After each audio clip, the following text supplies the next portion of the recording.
तीसरा पार्ट है। हाँ देखिए, ये आपकी बुक आरोह, तीसरा पार्ट सत्यजीत राय।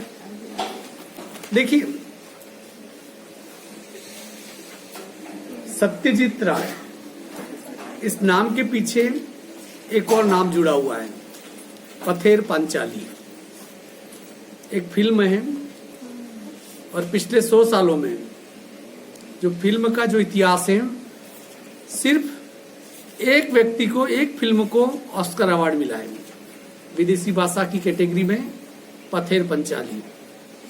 और आपने यदि ये फिल्म नहीं देखी हो, ब्लैक एंड व्हाइट फिल्म है और बहुत ही सिंपल कैमरे से फिल्माई गई फिल्म है, आपने पथेर पांचाली को नहीं देखा है तो फिर आपने भारतीय सिनेमा में आपने कुछ भी नहीं देखा है।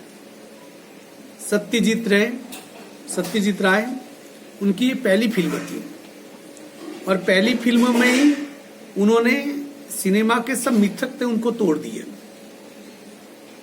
पहली फिल्म में कहीं के जो डायरेक्टर होता है वो डरा हुआ होता है, उसके मन में ये होता है कि पहली फिल्म बनेगी या नहीं बनेगी, बनेगी तो कैसी बनेगी, चलेगी या नहीं चलेगी, लोगों की क्या प्रतिक्रिया होगी।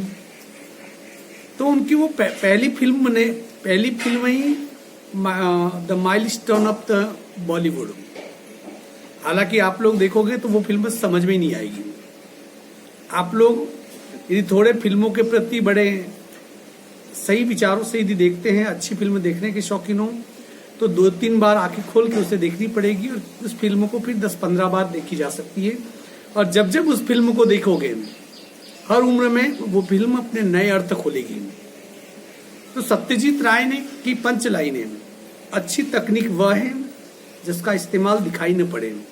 आज क्या है फिल्म, आज फिल्में बनती है तकनीकी से। बाहुबली में वो झरना बताया गया 1000 फीट ऊंचा, वो एक्चुअल में 150 फीट ही ऊंचा है, कितना मात्र, पर वो तकनीकी है। उसमें आपने लाखों सिपाहियों को, हजारों सिपाहियों को लड़ते हुए देखा है, एक भी सिपाही नहीं उसमें। वो सब किसका कमाल है, तकनीकी का कमाल है। अर्थात कि पर सत्यजीत राय का कहना था कि अच्छी तकनीक वह है जिसका इस्तेमाल दिखाई नहीं पड़े, किसी को पता ही नहीं चले और तकनीक का इस्तेमाल हो जाए। इनका जन्म कोलकाता में हुआ था, पश्चिम बंगाल में। उनकी फिल्में थी अपराजिता, अप्पू का संसार, जलसागर, देवी चारुलता, महानगर, गोपी गायन, बाका बायन, पथेर पांचाली बांग्ला भाषा में थी, शतरंज के खिलाड़ी और सदगति। ये दोनों शतरंज के खिलाड़ी प्रेमचंद की कहानी पे आधारित थी और ये हिंदी में 2 फिल्में बनाई थी। प्रमुख रचनाएं प्रोफेसर शंकु के कारनामे, सोने का किला, जहांगीर की स्वर्ण मुद्रा, बादशाही अंगूठी आदि, ये इन्होंने साहित्य रचना भी की थी। और कोई फिल्मी डायरेक्टर यदि किताबें भी लिखी तो बहुत बड़ी बात है। मेरा ये तो मानना है कि ज्यादातर डायरेक्टर वही होते जो मूर्ख होते हैं, अर्थात कि अपना मूर्खता का सर्टिफिकेट बांटने के लिए वो फिल्में बनाते हैं। ऐसी पिक्चरें बहुत सारी आती है, गोविंदा, इनकी फिल्में आपने देखी होगी, उनको देखो तो कोई लॉजिक नजर ही नहीं आता है। तुझे मिर्ची लगी तो मैं क्या करूँ, ये गाना मतलब कि ये चलता है भारतीय फिल्मों में। और भारतीय फिल्मों में लॉजिकली देखा जाए तो बहुत कम फिल्में ऐसी जो देखने के लायक है। 300 से 400 फिल्में हमारी बॉलीवुड में बनती है, टॉलीवुड मतलब तेलुगु फिल्में 300 से 400 फिल्में बनती है हर साल। उसमें 2 या 3 फिल्में ऐसी जो देखने के लायक है, बाकी किसी काम की नहीं होती, बेमकसद की फिल्में होती हैं। इन्हें सम्मान में फ्रांस का लेजेंड दी ऑनर, पूरे जीवन की उपलब्धियों पर ऑस्कर अवार्ड मिला है और भारत रत्न सहित फिल्म जगत का हर महत्वपूर्ण सम्मान इन्हें मिला है। 1992 में इनकी डेथ हो गई। और भारतीय सिनेमा को कलात्मक ऊंचाई प्रदान करने वाले फिल्मकारों में सत्यजीत रे अगली कतार में हैं। उनके निर्देशन में पहली फीचर फिल्म पथेर पंचाली 1955 में प्रदर्शित हुई। उसने राय को अंतर्राष्ट्रीय स्तर पर प्रतिष्ठा प्राप्त करने वाला भारतीय निर्देशक बना दिया। उनकी फीचर फिल्मों की कुल संख्या 30 के लगभग है। इन फिल्मों के जरिए इन्होंने फिल्म विधा को समृद्धि नहीं किया, बल्कि इस माध्यम के बारे में निर्देशकों और आलोचकों के बीच में एक समझ विकसित करने में भी अपना योगदान दिया।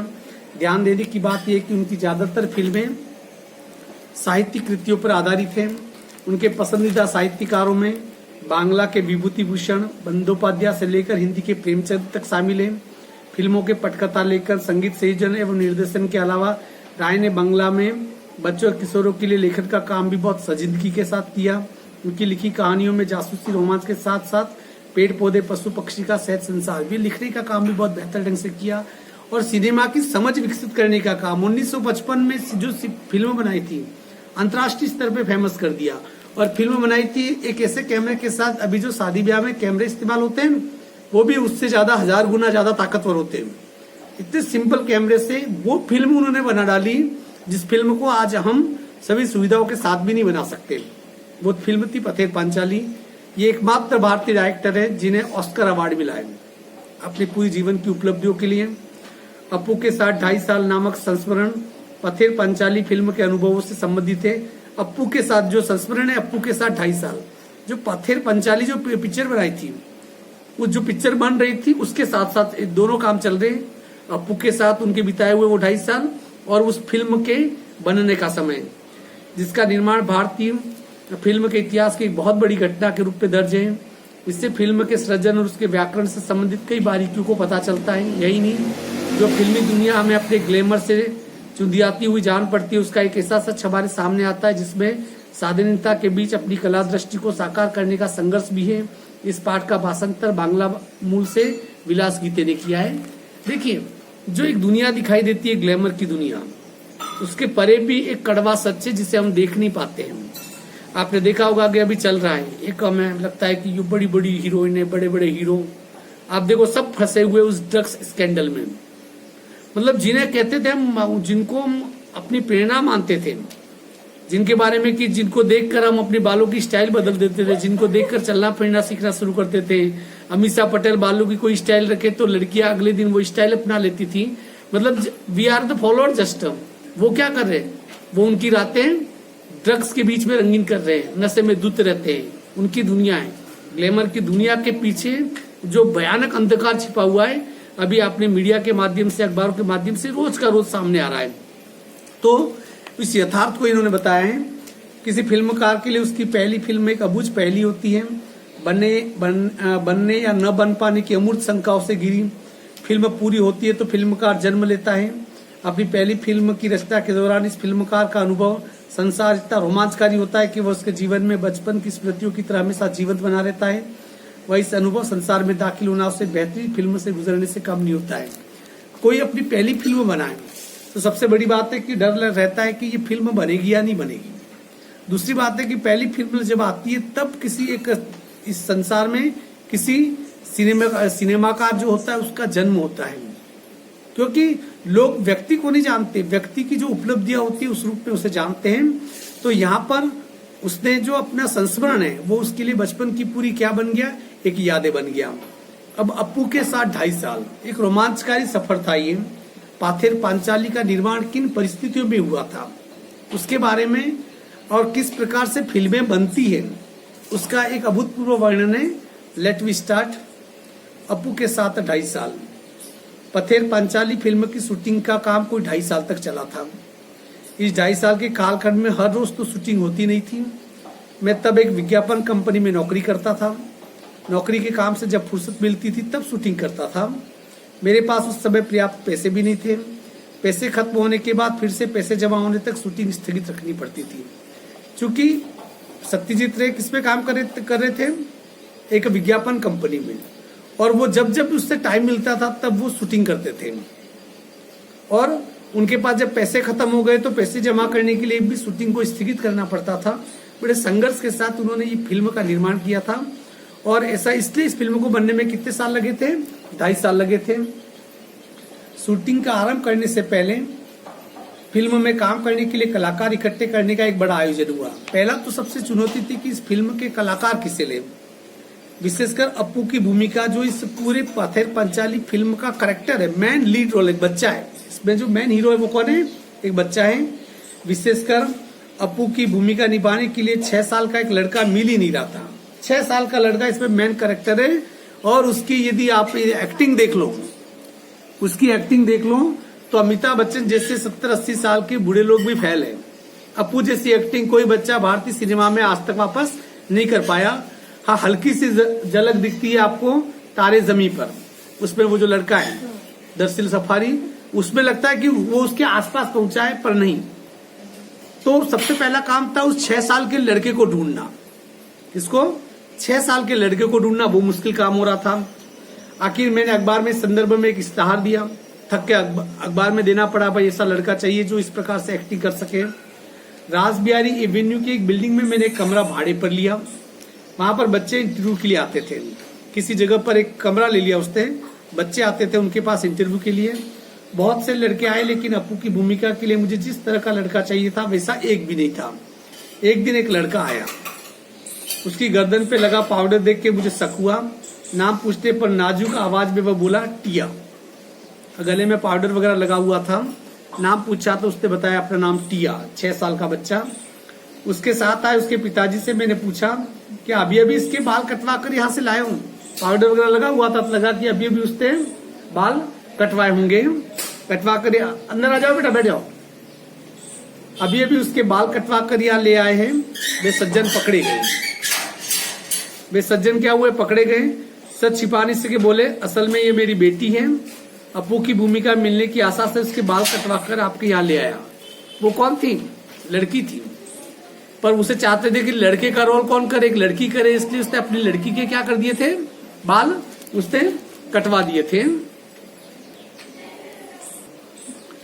थोड़ा पढ़ लेते चलो, फिर इसके बाद इनका नंबर आ जाएगा। विज्ञापन देखा। अब देखो, अब उस लड़की ने, बाप ने अपनी लड़की के बाल कटवा दिए ताकि वो लड़के की भूमिका निभा सके। विज्ञापन देकर भी अपू की भूमिका के लिए सही तरह का लड़का न मिलने के कारण मैं तो बेहाल हो गया था। आखिर एक दिन मेरी पत्नी छत से नीचे आकर मुझसे बोली, पास वाले मकान की छत पर एक लड़का देखा, जरा उसे बुलाइए तो। अब कोई लड़का मिल ही नहीं रहा था एक्टिंग के लिए। तब उसकी पत्नी ने कहा कि पास वाले बंगले में ही एक लड़का है, उसे बुलाओ तो सही कम से कम।